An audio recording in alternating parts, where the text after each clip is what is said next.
Hello mga friends and ka-works. What's up? Karon niya na po si Boy Salad. Niya ko karon din sa airport sa Thailand. Ako'y tagbuon mga friends and ka-works. Ano siyang hitsura din ni Og adlaw. Siya hinlo kayo ang sulod Og daghan kayo tao, di ba? Ani kadako ang ilang airport mga friends and ka-works. Tuyok. Ano siya din yun. Diba? So, see you later mga friends and ka-works. Natay pagkatagbuon o inyo rin makitaan unya o maila-ila o kinsa ni sila. Okay? See you later. Bye. Muna siya ang atong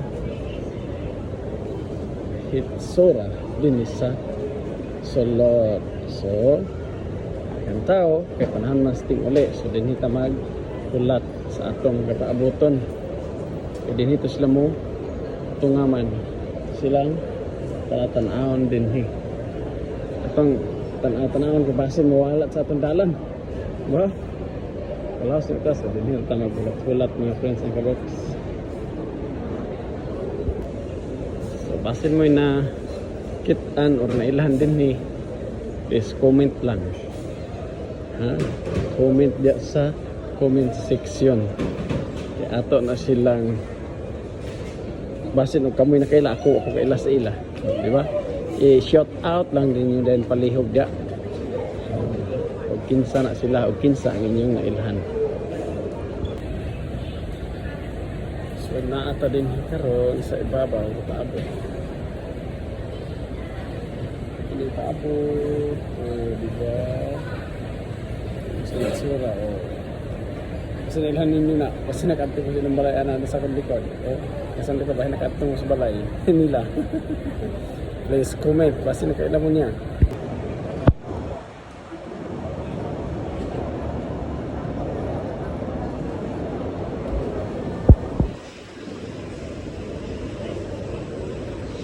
Na sila mga friends ng kabars ang atong katagboon. So ato silang anion din sa Pikas kaya naa sila din himan.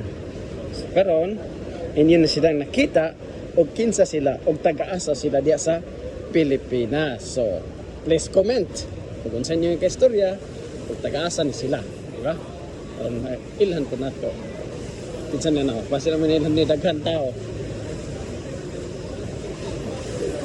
di ba?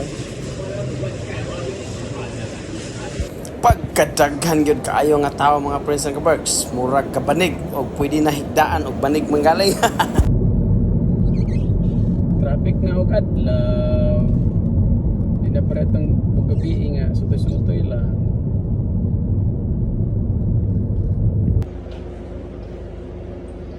Karon mga friends and ka-works, gutom naman ang nagbiyahe. Gutom na si Boy Salad.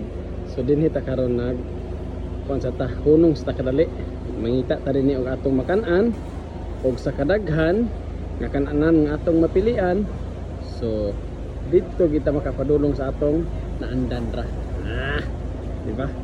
So dinhi ta mo kaon aning sosyalan mga friends and ka-works. So dinhi kinsa katilaw na dinhi naatay pasalubong mga friends and ka-works from Philippines. Thank you Tita Chick og kang Kylie. Salamat kay sa pasalubong og sa isa ka sako nga pasalubong gikan sa Pilipinas. Ug napoy isa ka sako o isa ka bag from Philippines gapon from Tita Lang. Thank you so much sa inyong pasalubong para sa amo og God bless you all.